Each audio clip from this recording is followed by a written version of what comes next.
Has it ever happened to you that you were watching a movie and you thought, oh my God, this is so boring. I can totally tell what's going to happen next. This is way too predictable. I don't even need to watch this to know what's going to happen. And then maybe you stopped watching it, or maybe you continued watching it while still being bored.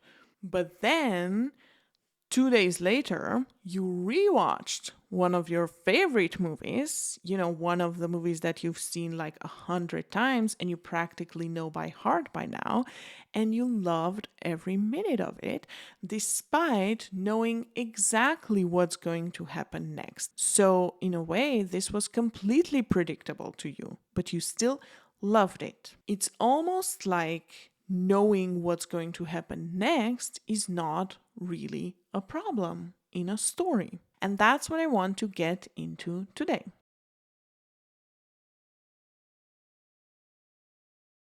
So, in today's video, we're going to go through why predictability is not really a problem in creative writing, how we actually love familiar patterns. First, we're going to look at comedy, and then in other how that extends to other genres as well.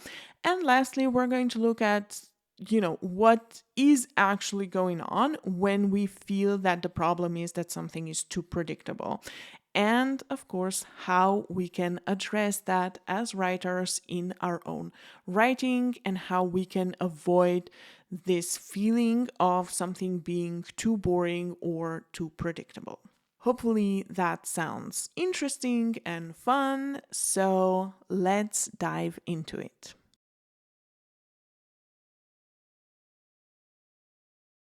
Aspiring writers often want to write something super unique, super special, and super unpredictable because we often want to write something that no one's going to know what happens next. And ooh, no one saw that coming, no one saw that coming, da da da da da da da. Which makes sense because we are very used to equating predictability with boredom. And of course, no one wants to write something boring. You don't want your audience to get bored while they're reading or watching your story. But that's exactly the thing that we need to understand. When the audience complains that something is too predictable, the real issue is not really something being predictable, which we will get into in a second, but the real issue is that they are bored and they don't care about what happens. But you, as a writer, need to understand that if you get feedback or if someone says that something in a story is too predictable, that is actually code for boredom, or more specifically, it's code for indifference, meaning I don't care what is going on and what is going to happen in this story. And what usually, causes that are flat characters, one-dimensional characters, generic execution of familiar tropes, or when you use familiar tropes that people usually love, but you use them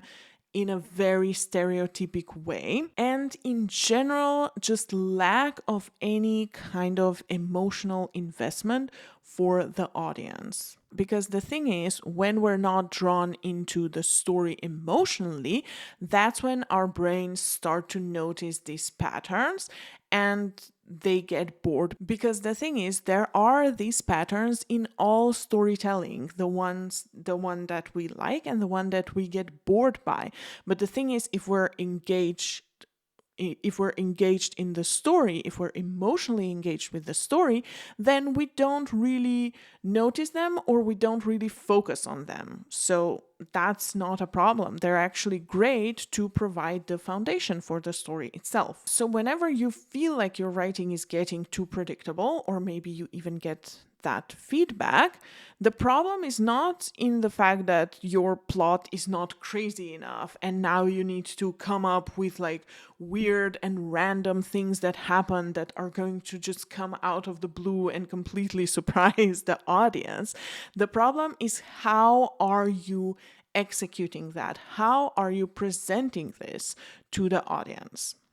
And this is something that we will get into at the end of the video. First, I want to really get more into the mere idea of predictability, because I have a sense that some people still might not believe me when I say that that's not really a problem in storytelling. In fact, we like it. Let's start with comedy, because I feel this is the one that is maybe the easiest to demonstrate how the audiences usually love predictability. And then we'll see how that applies to other genres as well. Here I want to mention a book, Be Funny or Die by Joel Morris. It's a really great book about comedy. I think one of the best, or the best book on comedy that I have ever read. So if that's something that you're interested in, if you're interested in writing comedy or just, learning more about how comedy works in general, highly recommend that. So in that book, Joel Morris talks about the 3 keys of the comedy keyboard, which are construct, confirm, and confound. And when it comes to comedy, or writing jokes, people often focus on the construct and the confound keys of it. So the construct would be the setup: a man walks into a bar. The confirm would be he orders a drink, so we are confirming what we have already constructed. And then the confound would be the punchline, which I don't have at the moment. I don't know. A man walks into a bar, he orders a drink, and, insert your own punchline here. If you think of one, let me know in the comments. That would be awesome. So yeah, when talking about comedy, we're often focused on the confound note, so the punchline, the twist that comes, because a lot of jokes work like that. And of course, this is a very obvious moment when we laugh. But when you look at comedy movies or shows or plays, a lot of it, so much of the actual comedy relies on the confirm note. So on confirming what we already know, on validating what we are predicting would happen. So the confirm note is struck when we assume something's going to happen, and that happens, and we laugh about it because we do get a sense of satisfaction from it. For example, when you watch season 7 of Friends, are you really surprised when Monica wants to clean stuff? Are you really surprised when Joey says something stupid, or when Chandler says something sarcastic, or when Phoebe expresses some sort of new agey belief? Or when Ross starts to get upset over that belief, or when he starts to go off about dinosaurs? Probably not, right? It's actually the opposite. It's when that happens that you feel a sense of satisfaction, and you like it when the characters behave exactly as you know they're going to behave. Because while drama and all the genres that we can stem from drama is about a character transformation, comedy, so pure comedy, is about a character that never learns their lesson and a character that never changes, and you just put them in different situations. And that's going to be funny. This is also something that Morris talks about in Be Funny or Die, that in drama we watch a character change over time, but in comedy we love to watch the same character in various stimuli, in various different situations. And that's what so much comedy relies on. If you don't believe that, you can pay attention to that next time you're watching a comedy show or a comedy movie and see what is the comedy part of it. You can notice that there are shows that focus more on the comedy, like The Simpsons and It's Always Sunny in Philadelphia and Peep Show. These are the shows where the characters never learn. The situation basically never changes for them, or it gets worse, but the characters stay the same. In fact, they have opportunities to learn their lesson, and maybe sometimes you feel, oh, okay, here, maybe they have learned something, and then actually turns out they haven't learned anything. Notice how that is funny, because that's the comedy part. And of course, there's nothing wrong with using comedy together with a story where a character does actually learn their lesson, or they learn something and they go through some sort of, development, some sort of transformation. But that transformation is never the comedy part. That's just plot. Again, something that Morris says, that's just plot. And it's also cool and we like it, but notice that, especially if now you're maybe not believing me, notice how a character learning something or a character changing, and maybe a character that was very insensitive at some point, then later displays, a lot of empathy in one scene, which, yes, warms our hearts and it's nice to see, but that's not funny. And that's just the difference that I'm talking about here. But yeah, the main point here is that predictability is not a bad thing in comedy. It's in fact essential to comedy, to a lot of comedy. It's one of the keys, it's one of the essential keys of comedy. But that's not exclusive to comedy, and it does extend to other genres and other forms of storytelling as well.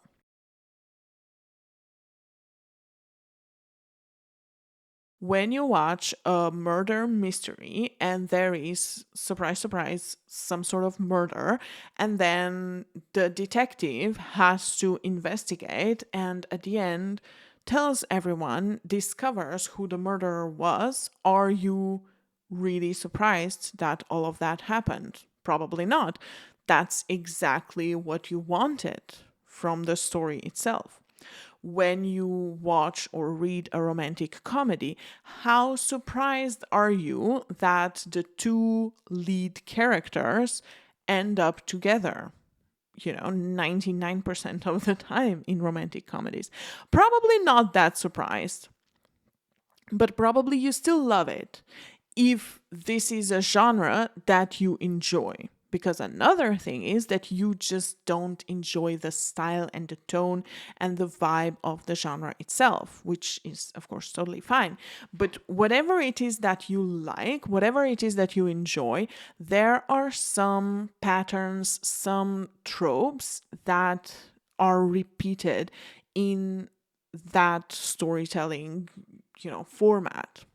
And I'm willing to bet that you know them and also you love them. It's fairly obvious that whenever a viewer or a reader enters into, viewing or reading a story, they have certain expectations, so certain predictions about what's going to happen, and it would actually be very disappointing to them if these expectations were not met. In other words, they do assume some things are going to happen and they want these things to happen the way that they are predicting them, which makes sense because there is a certain pleasure in a familiar pattern. It provides a sense of safety and predictable enjoyment, reliable enjoyment, and comfort. So that's why we love it. Even if we're talking about a thriller, there are still, very predictable patterns that happen in a thriller. And that's the thing that we enjoy because these patterns provide a sort of container for the thrilling experience of the thriller. And that is the thing that we're kind of looking at here. There's a part of story that is always going to be predictable, and it's actually good that it's predictable. But then when it comes to how you execute it, that's where things might get tricky. And here I would say that it's never about, oh, so now you have to execute it in a way that's unpredictable. That's also not what I'm saying at all. What I am saying is that the mere idea of predictability is not even the issue here. And I don't think it's very useful for writers to focus on that, to obsess over whether their story and what they're writing is predictable or unpredictable. And instead, I want you to really focus on how you are creating the story. Because whenever something feels too predictable, aka boring, there are a number of things that could be happening. Perhaps the story is too generic and too stereotypical. Perhaps the characters are stereotypes and super one dimensional and they don't have any goals. Perhaps you, as the writer, are relying too much on the audience already being familiar with the trope to actually invest your time and energy into it. This is actually, I feel, also pretty common, uh, especially when it comes to some very formulaic movies. I feel like often the creators are just relying on the fact that, yeah, the audience knows what this is about. Yeah, of course, this is a meet cute. We all know what it is. We don't even need to try hard here. But so that's the thing that's making you, that's holding you back from creating an actual experience for the audience. You still need to, even though the audience is familiar with the trope and with the pattern, you still need to invest in it and you still need to do your best to bring it to life, because the patterns are not the end goal. They are merely containers. They are the foundation for the experience, for the story itself. They are here to help us experience the journey of the story. So it's good that you have these patterns, but you also need the journey, the story. And that happens through details, through being very specific, through creating characters that feel, more two-dimensional or three-dimensional. They don't need to be two-dimensional, three-dimensional, four-dimensional, eight-dimensional, whatever. Yeah, because the experience is in the details, and especially in the emotions and the feelings that these details and specifics evoke and spark in us. That's what creates the experience. That's what creates the journey. And so, if we're not emotionally invested in the story, that's when we switch to intellectual understanding, and that's when we get bored. So, now that we understand that we don't really need to worry about whether something is predictable or unpredictable, and we need to focus instead of how we are actually creating the story and this journey, let's look at a few questions that I think can help you with that. These questions are great in general for any sort of creative writing. You can use them in any scene, but especially if, again, you feel like your writing is a little bit boring, if there are some parts that feel quote unquote too predictable, or even if you have gotten a lot of feedback regarding that. And these questions are: have you made the situation specific enough? Are you using details in your writing? Making situations specific and using details is so important because these are the things that really bring life into the scene, into whatever you're working with. Do the characters feel like unique people or stereotypes or cardboard cutouts? Do we care about what happens to them? Are you skipping beats because you assume the audience already knows the trope? It's also good to be aware that this is different than playing with the trope or challenging the audience's expectations. There's a very big difference between you know, exceeding expectations that the audience has versus not delivering on any of them and not delivering on any promises that you have made. I like to talk about this a lot. When you start writing in Act 1, you're always promising, you're making certain promises to your audience, and you need to deliver on those. You can always surpass them. You can always over deliver and exceed all expectations and upgrade all of that. That's going to be awesome. But don't under deliver. Don't ignore those promises. Maybe that's an interesting topic for some other video sometime. We'll see. And then the last two are really the key that sum up everything that we've been talking about. So, is there emotional investment for the audience?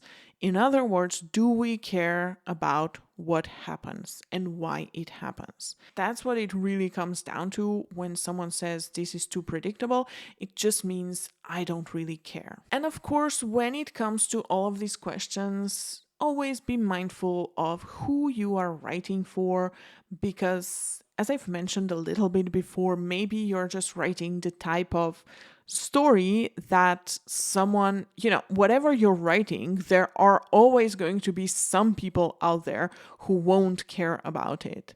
So you need to have you need to use some common sense about that, of course.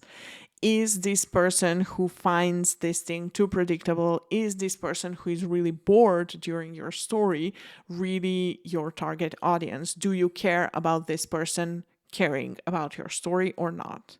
It's just one of those things that, it's good to be aware of. After all, writing is about communication, and you are always writing to someone for someone, even if it's not an actual person. Maybe it's just a younger version of yourself. Maybe it is yourself. Maybe it's another part of yourself, or whatever it is. There's always someone at the other end of it. And it's good to know that, okay, this is actually your quote unquote, this is actually your target audience. So this is the person that you want to care about what happens in your story.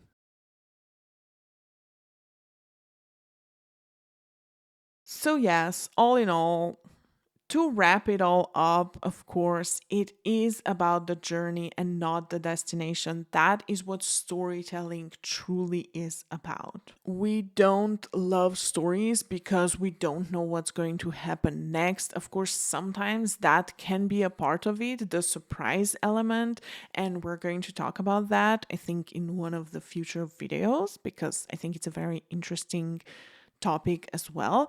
But in general, that's not the main thing that we love about stories. We love stories because they make us feel things and experience things along the way while they unfold. So if you do your job well, you can have the most boring and the most predictable plot ever, and we're still going to love it.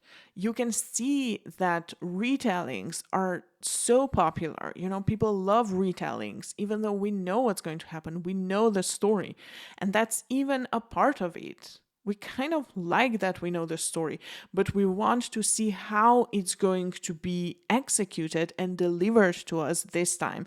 That's why people go watch Hamlet, year after year after year after year, even though probably they know what the story is. No one watches Hamlet in theater because they want to know what's going to happen. So my whole intention with this video was to let you know that you can really stop worrying about whether your story is predictable or unpredictable, or if something is predictable or unpredictable, and just try to tap into what is going to make the story resonate emotionally with the audience, with your target audience, as we've said before. Hopefully that makes sense, and hopefully this has been useful in some way, or at least interesting. Thank you so much for being here. Thank you so much for watching. If you liked the video, like and subscribe, and I will see you in the next one.